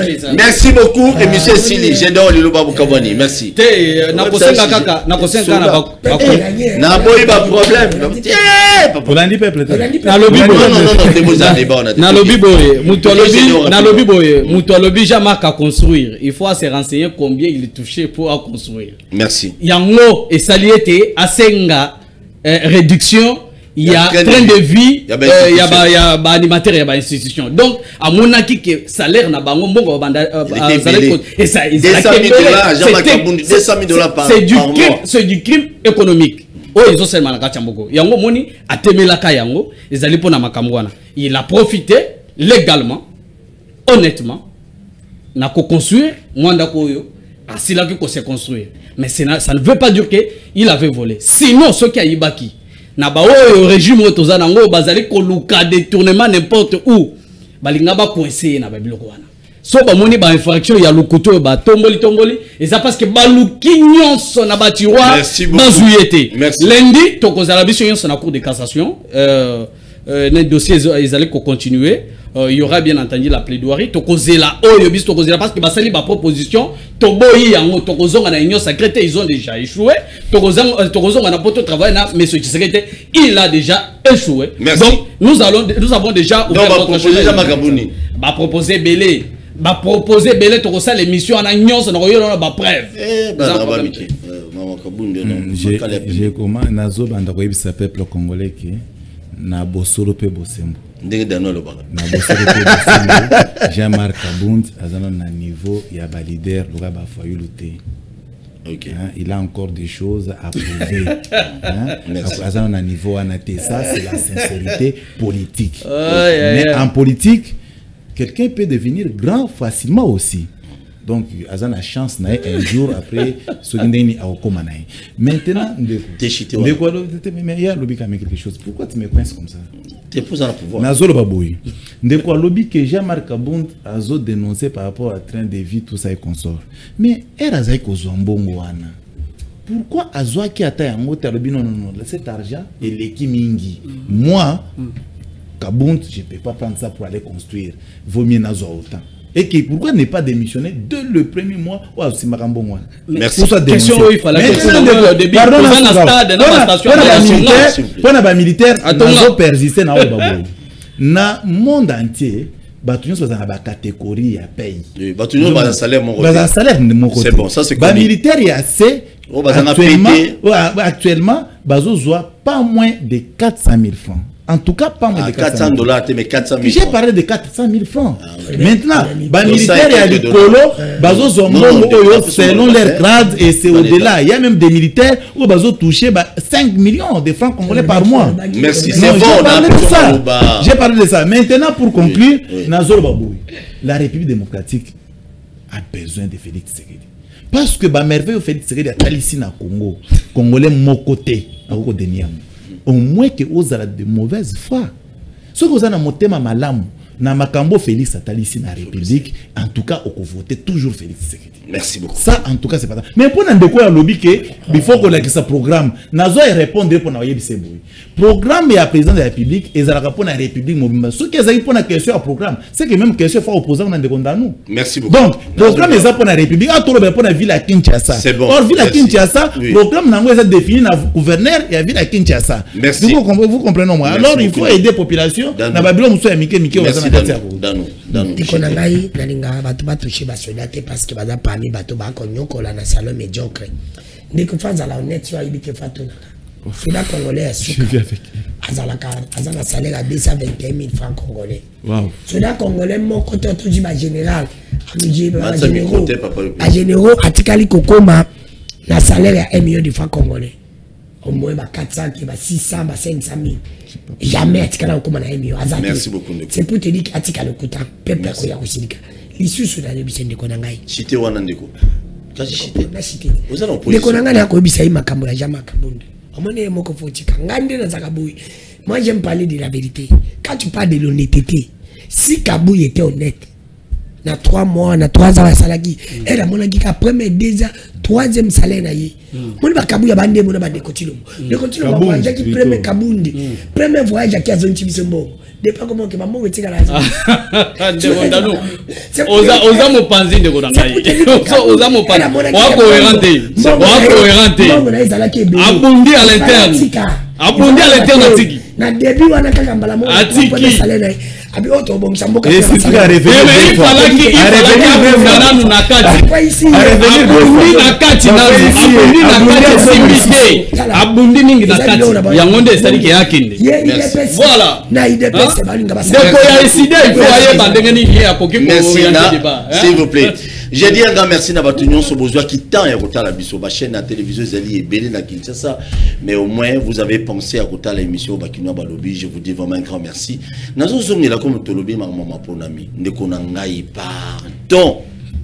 Causez là $5 pour pas payer à la témoin à candidat mon côté. La plupart des gens qui vous amènent l'argent pour vous voter bango. La plupart des gens qui vous amènent l'argent pour être vous abattre témoin à bango. La plupart des gens qui vous amènent l'argent pour vous faire la mobilisation à Kana bango. Ces gens ils vous achètent. Bwana nyungu na bango. Bozala donc dem bozabo hier vous avez redevable na binoté pour y appeler bino de ambongo. Zala témoin ya mutumo voana na monga fula na kaluka mutumo a postuler la masina. OK ça témoin na obino keba na voter. C'est tout à fait normal tu vas voter.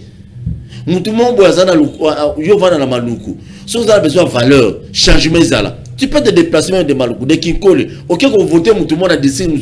Papa, et si manango bimelo la témoin na kala san au voter na yo.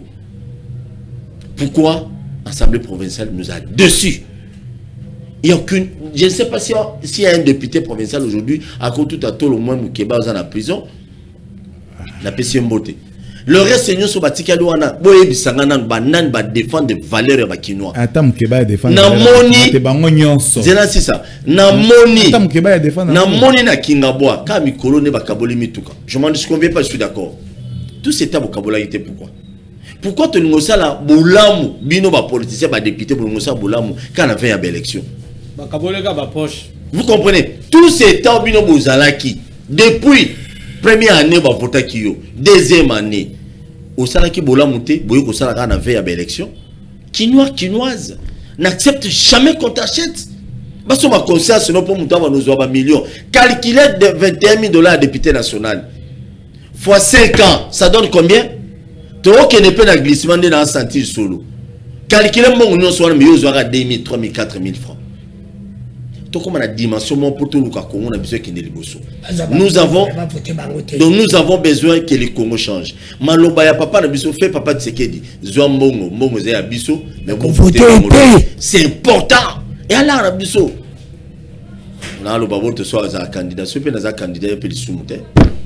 Na batu musuba keiba lala ba rofla to mi to so akei keba yo kino atala yo Zakari pas Zakari keba na Zakari qui est na film sur film on il est na mbongo na poche et si c'est gaz. Merci, n'oublie jamais de s'abonner à la chaîne sur YouTube, la chaîne à télévision d'écoute de Koufa. Merci, n'oublie jamais de s'abonner à la chaîne sur YouTube. J'ai dit un grand merci. J'accepte que Zakari il fut mon ancien patron qui avait très mal géré la société naïe. Aujourd'hui, nous avons désinterrogé la société même. Bien affilé.